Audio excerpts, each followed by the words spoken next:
Você já tentou amar alguém que só pensava em si mesmo? Já se perguntou se está vivendo com alguém que destrói sua paz, mas usa a Bíblia para te manter preso? A Bíblia revela algo chocante sobre os narcisistas e pode mudar completamente a forma como você lida com eles, encontrando assim sua liberdade espiritual. Quantos de vocês já se sentiram aprisionados em relacionamentos onde a manipulação parecia ter mais força que o amor? Onde as palavras doces escondiam garras afiadas e cada tentativa de buscar paz resultava em mais confusão e dor? Hoje, pela graça de Deus, vamos explorar uma verdade bíblica profunda que pode libertar seu coração e transformar completamente a maneira como você enxerga essas situações. Meus queridos, vivemos em dias onde o engano se veste com roupas de aparente bondade. Muitos de vocês que me assistem neste momento carregam feridas invisíveis, cicatrizes na alma causadas por pessoas que deveriam amar, mas que apenas consomem. Talvez seja um cônjuge, um filho, um familiar próximo, ou até mesmo alguém dentro da própria igreja. E a pergunta que arde no coração é sempre a mesma: como um cristão deve agir diante de alguém assim? Permitam-me falar com a clareza que o grande pregador Charles Spurgeon sempre trouxe aos corações sedentos de verdade. Spurgeon não tinha medo de chamar o pecado pelo seu nome e, ao mesmo tempo, nunca deixou de apontar para a misericórdia infinita de Cristo. Hoje, seguindo seus passos, vamos mergulhar nas Escrituras para encontrar sabedoria divina sobre como lidar com aqueles que carregam o coração cheio de si mesmos, os narcisistas. O narcisismo não é apenas um termo da psicologia moderna. É, na verdade, uma manifestação antiga do pecado, descrita claramente nas Escrituras. Quando olhamos para o livro de Provérbios, capítulo 26, versículo 12, encontramos palavras que nos fazem estremecer. Vês um homem que é sábio aos seus próprios olhos? Maior esperança há para o insensato do que para ele. Que declaração poderosa! A Bíblia nos mostra que aquele que se enxerga como o centro de todas as coisas está em perigo espiritual gravíssimo. O narcisista vive em um mundo onde apenas ele importa. Suas necessidades, seus desejos, sua imagem, sua reputação. Tudo mais é apenas ferramenta para alimentar esse ego insaciável. E o mais doloroso é quando essa pessoa se aproxima de você usando o nome de Deus, falando palavras espirituais, mas com um coração completamente distante da verdadeira natureza de Cristo. Precisamos entender algo fundamental. A palavra de Deus não nos chama para sermos capachos espirituais. Jesus Cristo foi manso, mas nunca foi fraco. Ele confrontou os fariseus com verdade ardente. Ele expulsou os vendilhões do templo com indignação santa e, ao mesmo tempo, acolheu a mulher adúltera com misericórdia restauradora. Existe um equilíbrio divino que precisamos aprender. Em 2 Timóteo, capítulo 3, versículos 2 a 5, o apóstolo Paulo nos dá um retrato profético dos últimos dias. Pois os homens serão egoístas, avarentos, presunçosos, soberbos, blasfemos, desobedientes a pais e mães, ingratos, profanos, sem afeto natural, irreconciliáveis, caluniadores, incontinentes, cruéis, sem amor para com os bons, traidores, obstinados, orgulhosos, mais amigos dos deleites do que amigos de Deus, tendo aparência de piedade, mas negando a eficácia dela. Destes afasta-te. Prestem atenção nessas últimas palavras. Destes afasta-te. A Bíblia não está nos ordenando a permanecermos em relacionamentos destrutivos por uma falsa ideia de martírio cristão.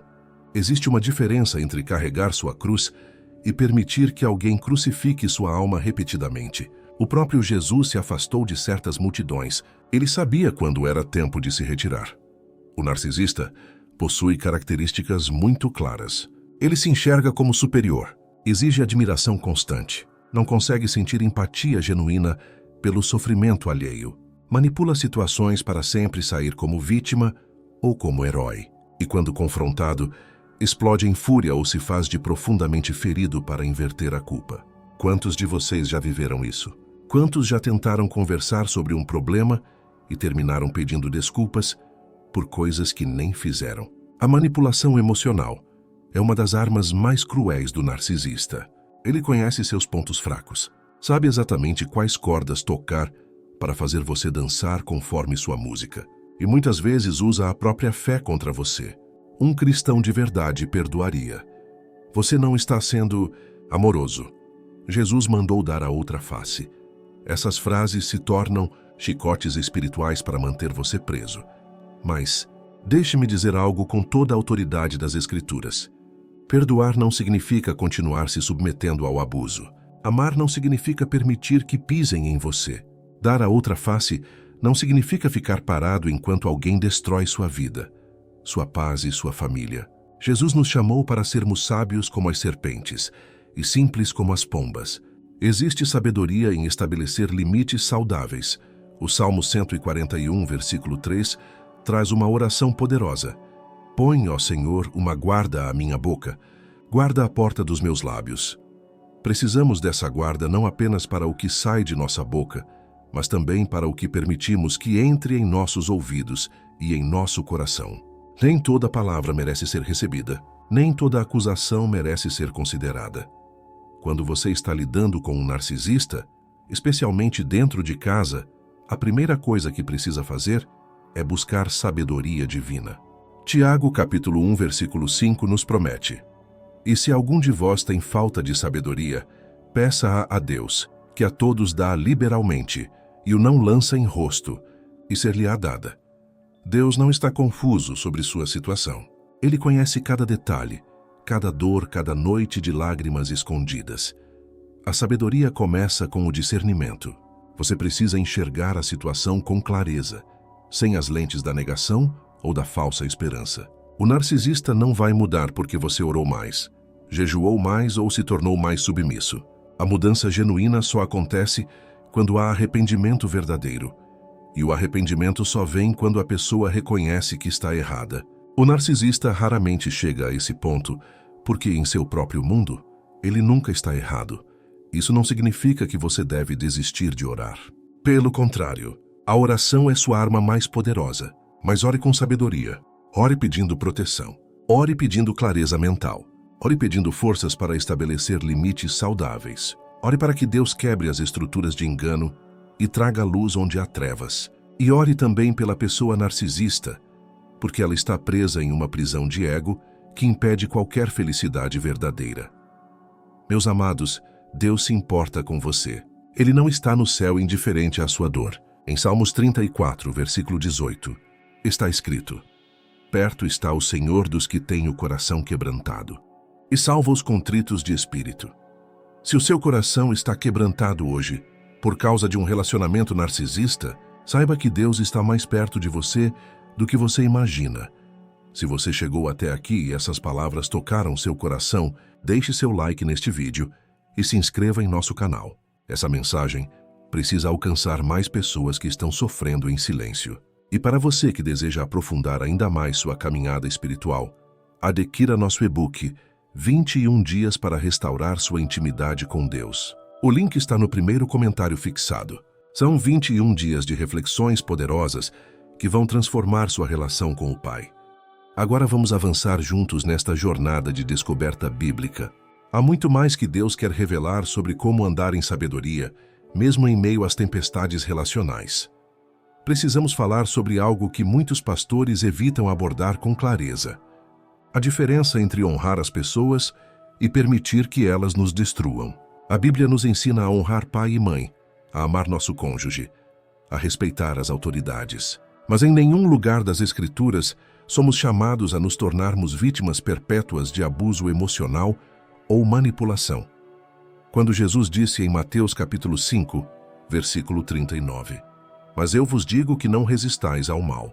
Mas se qualquer te bater na face direita, oferece-lhe também a outra.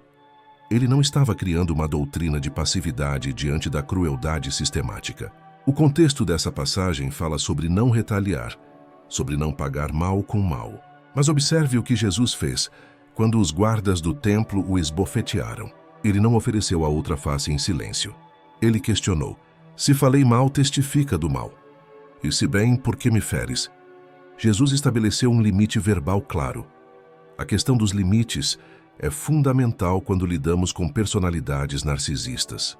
Um limite não é uma parede de ódio. É uma cerca de proteção. Você pode amar alguém e ainda assim estabelecer claramente o que aceita e o que não aceita em sua vida. Provérbios capítulo 4, versículo 23 nos adverte: sobre tudo o que se deve guardar, guarda o teu coração, porque dele procedem as fontes da vida. Guardar o coração não é fechá-lo para o amor, mas protegê-lo de fontes contaminadas. Vamos ser práticos, porque muitos de vocês precisam de orientação concreta. Como se estabelece um limite com um narcisista? Primeiro, você precisa identificar claramente quais comportamentos são inaceitáveis. A manipulação emocional é inaceitável. As mentiras constantes são inaceitáveis. Os ataques verbais disfarçados de brincadeiras são inaceitáveis. A inversão de culpa é inaceitável. Fazer uma lista mental dessas coisas já é um passo de libertação. Segundo, você comunica esses limites com clareza e firmeza, mas sem agressividade. Não vou mais aceitar que você me culpe por suas escolhas. Não vou continuar esta conversa se você começar a gritar. Não vou mais ignorar quando você desrespeita nossos combinados. Essas frases precisam ser ditas com a autoridade de quem conhece seu valor em Cristo. Você é filho ou filha do Rei dos Reis. Ninguém tem o direito de pisar em sua dignidade. Terceiro, e isso é crucial, você precisa manter esses limites, mesmo quando a tempestade vier, porque ela virá. O narcisista não aceita limites facilmente. Ele vai testar, vai pressionar, vai tentar fazer você se sentir culpado. Vai ameaçar, vai chorar, vai usar todas as táticas em seu arsenal. É aqui que muitos desistem e voltam ao padrão antigo.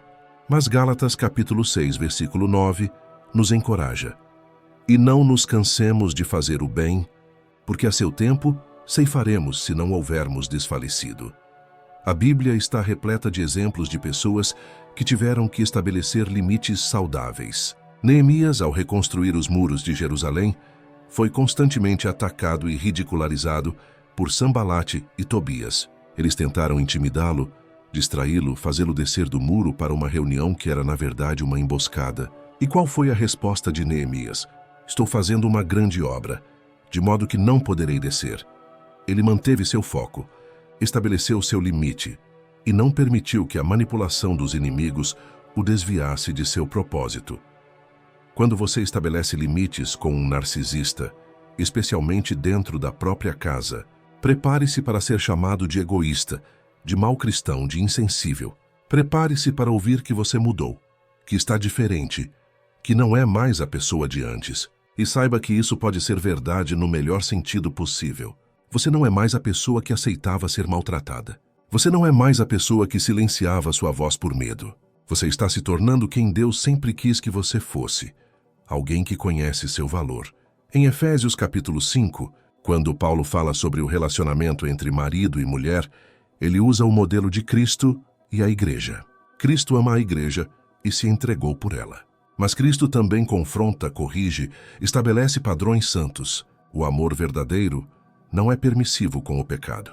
O amor verdadeiro não protege comportamentos destrutivos. Quando você estabelece limites saudáveis, você está, na verdade, amando de forma mais madura, mais bíblica. Há uma diferença profunda entre ser usado por Deus e ser usado por pessoas. Deus nos usa para cumprir seus propósitos eternos. E nesse processo ele nos honra, nos fortalece, nos transforma. Pessoas narcisistas usam outros para alimentar seu ego, para manter sua imagem, para conseguir o que querem. E depois de usar, descartam ou diminuem.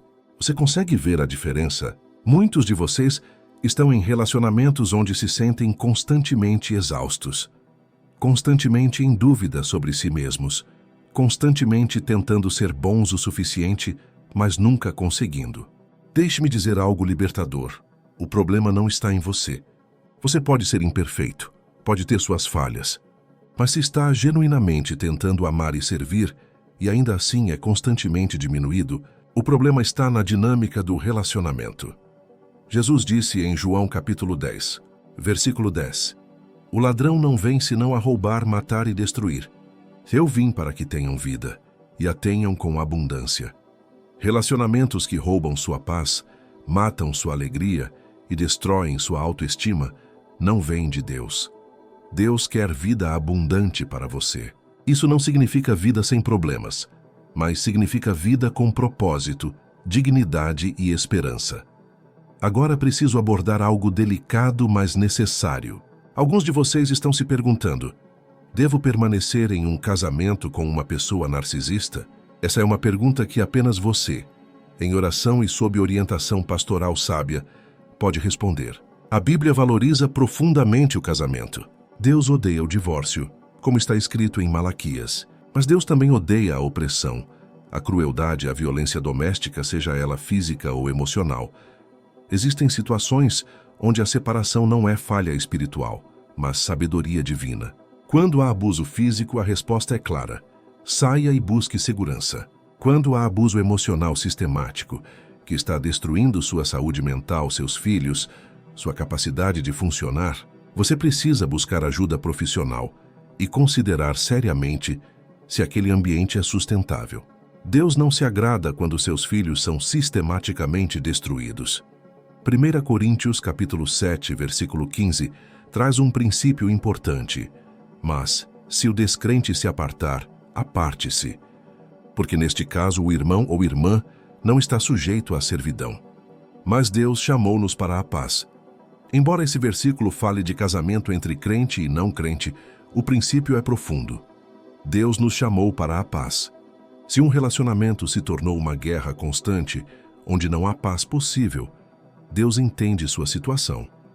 Mas antes de tomar decisões drásticas, é fundamental buscar ajuda. Converse com pastores maduros. Busque aconselhamento cristão qualificado. Cerque-se de pessoas sábias que possam ver sua situação com clareza. O narcisista é mestre em distorcer a realidade. Então você precisa de vozes externas que confirmem o que você está experimentando. Não tome decisões enormes em momentos de desespero ou confusão. E enquanto você busca sabedoria e caminha nesse processo, fortaleça sua vida espiritual.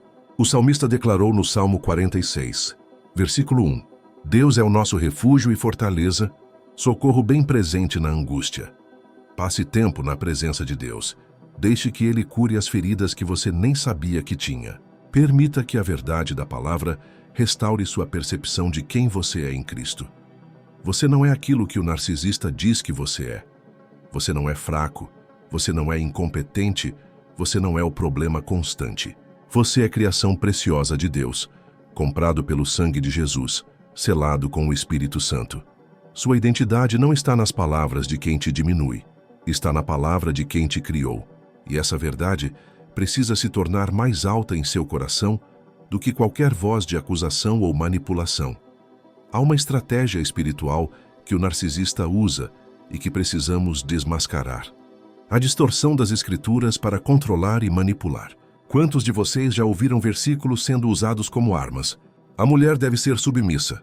Honra teu pai e tua mãe. Perdoa 70 vezes 7. Não julgueis, para não serdes julgados. Essas verdades bíblicas são arrancadas de seu contexto e transformadas em algemas espirituais. Precisamos entender algo fundamental. O diabo conhece a Bíblia. Quando tentou Jesus no deserto, ele citou as Escrituras, mas citou de forma distorcida, fora de contexto, com intenções perversas. Da mesma forma, pessoas com inclinações narcisistas podem usar a palavra de Deus não para edificar, mas para controlar. Não para libertar, mas para aprisionar. E fazem isso com tanta sutileza que você começa a duvidar de sua própria compreensão espiritual.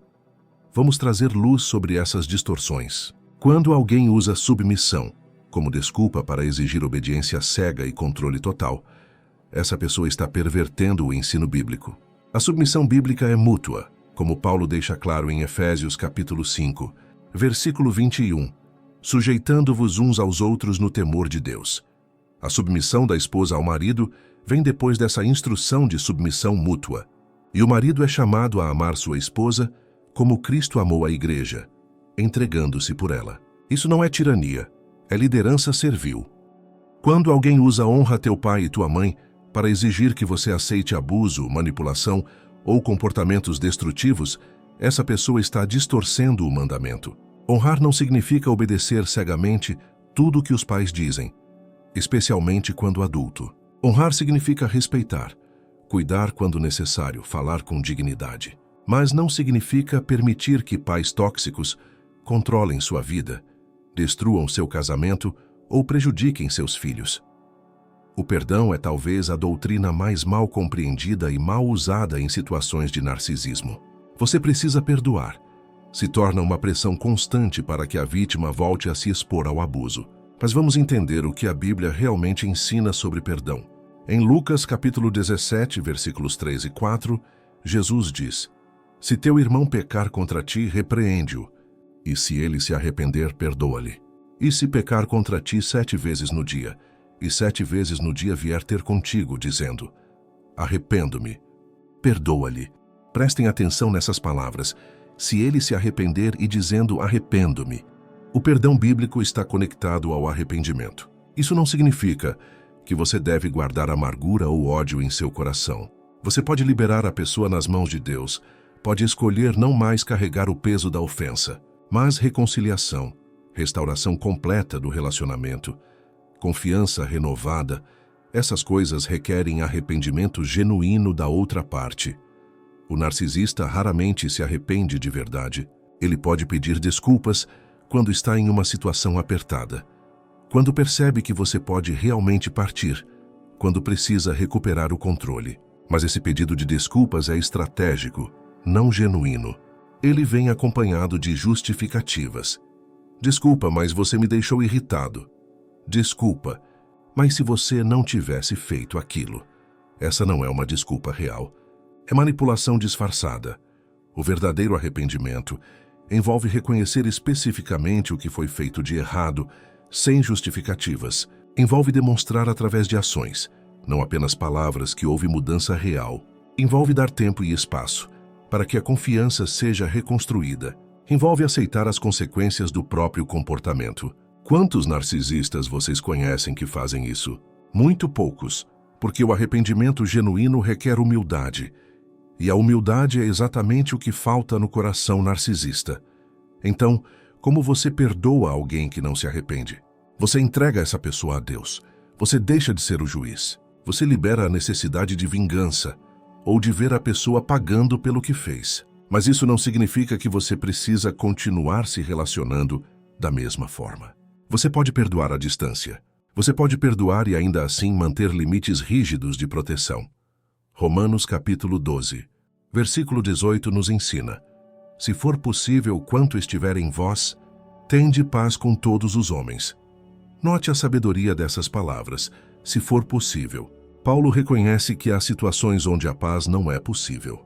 Há pessoas com quem você não conseguirá ter um relacionamento saudável, não importa quanto você tente. E tudo bem reconhecer isso. Não é falha espiritual, é sabedoria prática. Agora precisamos falar sobre uma ferida profunda. Quando o narcisista está dentro da igreja, talvez até em posição de liderança. Isso acontece mais do que imaginamos. O ambiente religioso pode ser extremamente atraente para personalidades narcisistas, porque oferece um palco, uma audiência, uma posição de autoridade moral. E quando essas pessoas ocupam lugares de influência espiritual, o dano que causam é imensurável. Jesus foi extremamente duro com os líderes religiosos hipócritas de seus dias. Em Mateus capítulo 23, ele pronuncia 7 ais sobre os escribas e fariseus. Ele os chamou de sepulcros caiados, de condutores cegos, de filhos do inferno. Por quê? Porque eles usavam a religião para se exaltar, para oprimir os outros, para manter aparências enquanto seus corações estavam cheios de impureza. Se você está sendo manipulado ou abusado por alguém em posição de liderança espiritual, saiba que Deus vê e Deus se importa. Tiago capítulo 3, versículo 1 nos adverte: Meus irmãos, muitos de vós não sejam mestres, sabendo que receberemos mais duro juízo. Aqueles que lideram em nome de Deus, mas usam essa posição para fins egoístas, enfrentarão um julgamento severo. Você não é obrigado a permanecer sob liderança abusiva. Você não é obrigado a continuar em uma igreja onde o pastor é um narcisista que manipula, controla e destrói vidas. Deus é maior do que qualquer instituição humana. Sua fidelidade a Cristo não está amarrada a permanecer em um ambiente tóxico. Busque uma comunidade de fé saudável, onde a palavra é pregada com verdade e vivida com integridade. Mas e se o narcisista for alguém muito próximo, como um filho ou uma filha? Essa é uma das dores mais profundas que um pai ou mãe pode carregar. Você criou, você amou, você investiu. E agora vê uma pessoa adulta que manipula, que mente, que usa você sem demonstrar gratidão ou empatia genuína. Como um pai ou mãe lida com isso à luz das Escrituras? Primeiro, reconheça que você não falhou como pai ou mãe, simplesmente porque seu filho desenvolveu características narcisistas. Cada pessoa é responsável por suas próprias escolhas. A Bíblia está cheia de exemplos de pais piedosos que tiveram filhos rebeldes. Ele foi sacerdote, mas seus filhos eram corruptos. Samuel serviu a Deus fielmente, mas seus filhos não andaram em seus caminhos. Isso não anulou o valor ou a fidelidade desses homens. Segundo, estabeleça limites claros mesmo com filhos adultos. Você pode amar profundamente e ainda assim recusar ser manipulado ou usado. Provérbios capítulo 29, versículo 17 diz: castiga o teu filho e te dará descanso, e dará delícias à tua alma. Embora esse provérbio fale de crianças, o princípio permanece. Há uma forma de amar que também corrige, que também estabelece consequências. Terceiro, não assuma a responsabilidade pelas escolhas de seus filhos adultos. Se eles escolhem viver de forma destrutiva, se escolhem relacionamentos prejudiciais, se escolhem caminhos que os afastam de Deus, essas são escolhas deles. Você pode orar, pode aconselhar quando há abertura, mas não pode viver a vida deles. Ezequiel capítulo 18 deixa claro que cada alma é responsável por seus próprios pecados. E continue orando. Nunca subestime o poder da oração persistente. A parábola do filho pródigo nos mostra um pai que esperou, que manteve a porta aberta, mas que não foi atrás do filho para arrastá-lo de volta. Ele permitiu que as consequências das escolhas do filho fizessem seu trabalho. E quando o filho voltou a si, quando o arrependimento veio, o pai estava lá para receber. Essa é uma imagem poderosa de como Deus lida conosco e de como podemos lidar com pessoas que amamos, mas que estão em caminhos destrutivos. Há uma realidade difícil que precisamos enfrentar com coragem e honestidade. Você não pode mudar um narcisista. Essa afirmação pode soar dura, pode parecer sem esperança, mas é uma verdade libertadora. Quantos anos você passou tentando ser melhor, mais compreensivo, mais paciente, mais amoroso, acreditando que se fizesse tudo certo, a pessoa finalmente mudaria? E o que aconteceu? A exaustão aumentou, a frustração cresceu e a pessoa continuou exatamente igual. A mudança genuína só acontece quando há um reconhecimento interno de que algo está errado. O narcisista está convencido de que o problema está sempre nos outros, nunca nele mesmo. E enquanto essa estrutura mental permanecer intacta, nada do que você fizer provocará transformação real. Jesus disse em João capítulo 3, versículo 7, necessário vos é nascer de novo. A transformação verdadeira é obra do Espírito Santo no coração humano, não resultado de pressão externa. Isso não significa que Deus não pode mudar uma pessoa narcisista. Deus pode transformar qualquer coração.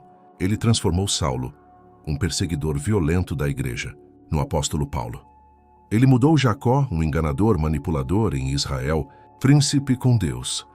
Nada é impossível para Deus, mas essa transformação requer que a pessoa se abra para Deus, reconheça sua necessidade, se quebre em arrependimento genuíno. E isso não depende de você. Sua responsabilidade não é consertar a outra pessoa. Sua responsabilidade é guardar seu próprio coração, cuidar de sua própria saúde espiritual, emocional e física. Provérbios capítulo 24, versículo 6 nos ensina: porque com conselhos prudentes tu farás a guerra, e a vitória na multidão dos conselheiros. A batalha contra os efeitos do narcisismo em sua vida não se vence sozinho. Você precisa de apoio, de comunidade, de pessoas sábias ao seu redor. Busque ajuda profissional se necessário. Não há vergonha nenhuma em procurar um terapeuta cristão que entenda tanto de saúde mental quanto de princípios bíblicos. Às vezes, a cura vem através de meios que Deus coloca à nossa disposição. Assim como você iria ao médico para tratar uma doença física, buscar ajuda para feridas emocionais é sabedoria, não fraqueza. Cerque-se de uma comunidade de fé saudável. Hebreus capítulo 10, versículo 24 e 25 nos exorta: e consideremo-nos uns aos outros, para nos estimularmos ao amor e às boas obras, não deixando a nossa congregação, como é costume de alguns, antes admoestando-nos uns aos outros. Você precisa de irmãos e irmãs que vejam você pelo que realmente é, que afirmem seu valor, que o encorajem nos momentos difíceis. Há uma armadilha espiritual perigosa que muitos caem, achar que precisam ser mártires, que suportar o sofrimento indefinidamente de alguma forma os torna mais santos, mais agradáveis a Deus. Mas o martírio bíblico é morrer pela fé, não morrer lentamente em um relacionamento destrutivo. Paulo foi martirizado por pregar o Evangelho, não por permanecer em situações abusivas quando tinha oportunidade de sair. Jesus nos chama para carregar nossa cruz, mas a cruz que Jesus carregou tinha um propósito redentor. Estava cumprindo o plano de salvação da humanidade. Permanecer em um relacionamento abusivo não redime ninguém, não salva ninguém, não glorifica a Deus. Na verdade, pode impedir o narcisista de enfrentar as consequências de suas ações, que poderia ser exatamente o que Deus quer usar para trazer arrependimento. Às vezes, o ato mais amoroso que você pode fazer é deixar a pessoa enfrentar as consequências naturais de seu comportamento. Quando você sempre protege, sempre cobre, sempre desculpa, sempre volta, você está, na verdade, impedindo que a realidade faça seu trabalho necessário. Gálatas capítulo 6, versículo 7 nos adverte: Não erreis, Deus não se deixa escarnecer, porque tudo o que o homem semear, isso também ceifará. Se o narcisista planta manipulação, ele precisa colher solidão. Se planta mentiras, precisa colher desconfiança. Se planta egoísmo, precisa colher o vazio de relacionamentos superficiais. Quando você interrompe esse ciclo natural, tentando sempre suavizar as consequências, você pode estar atrasando o despertar que Deus está tentando provocar. Agora, enquanto você navega por essas águas difíceis, precisa cuidar de sua própria jornada espiritual com Cristo. O relacionamento com o narcisista não pode se tornar o centro de sua vida. Seu relacionamento com Deus precisa ocupar esse lugar central. Mateus capítulo 6, versículo 33 nos orienta: Mas buscai primeiro o reino de Deus e a sua justiça, e todas estas coisas vos serão acrescentadas. Passe tempo na presença de Deus, não apenas pedindo por mudanças na outra pessoa, mas buscando a face do Pai para você mesmo. Deixe que o Espírito Santo revele áreas em seu próprio coração que precisam de cura. Muitas vezes, pessoas que se relacionam com narcisistas carregam feridas antigas, padrões de codependência, necessidade de aprovação que vem de muito antes desse relacionamento atual. Deus quer usar até mesmo essa situação difícil para seu crescimento espiritual.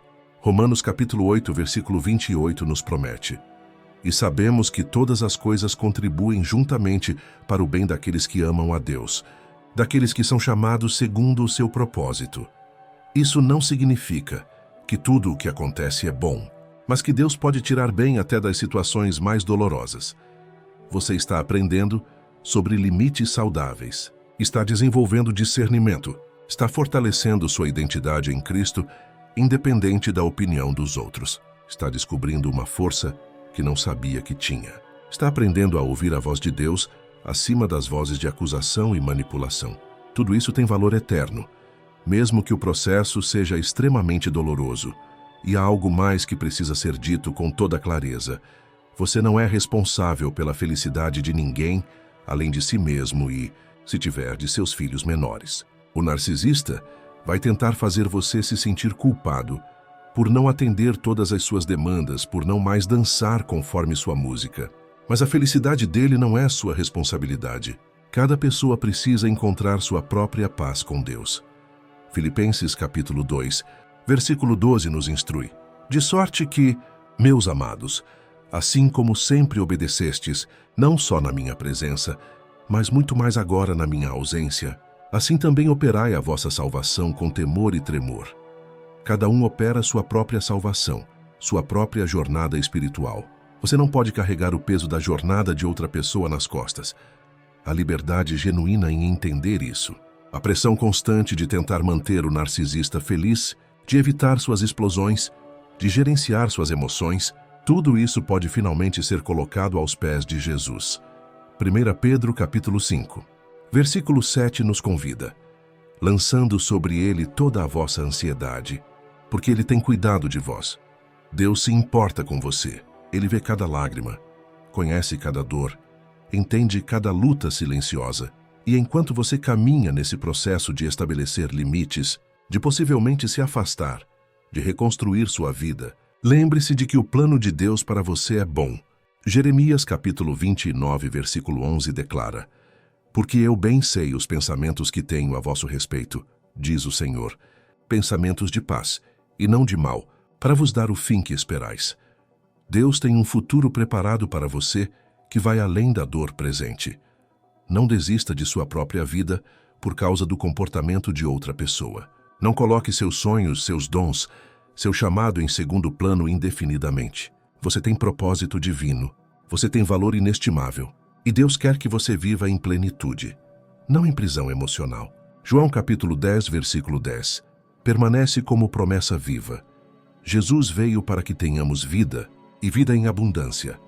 Meus amados irmãos e irmãs, chegamos ao final desta jornada de descoberta bíblica sobre como lidar com o narcisismo à luz das Escrituras. Se você chegou até aqui, seu coração está sedento de verdade e de liberdade. E essa sede será saciada, porque Jesus prometeu: bem-aventurados os que têm fome e sede de justiça, porque eles serão fartos. Quero que você saiba que não está sozinho nessa caminhada. Deus está com você, caminhando ao seu lado em cada passo difícil. Ele vê, ele sabe, ele cuida, que há uma comunidade de irmãos prontos para apoiar, encorajar e caminhar junto com você nessa jornada de cura e restauração. Agradeço profundamente por ter dedicado seu tempo para assistir a esta mensagem. Se este vídeo tocou seu coração, se trouxe clareza e esperança, por favor, inscreva-se em nosso canal, deixe seu like e compartilhe com alguém que precisa ouvir estas verdades. Seus comentários também são muito importantes para mim. Conte sua experiência, compartilhe sua história e não se esqueça, nosso e-book 21 dias para restaurar sua intimidade com Deus está disponível no link do primeiro comentário fixado. São 21 dias que podem transformar profundamente sua caminhada com o Pai. Continue assistindo aos próximos vídeos que aparecerão na sua tela, pois há muito mais sabedoria bíblica esperando por você. Que Deus abençoe ricamente sua vida. Amém.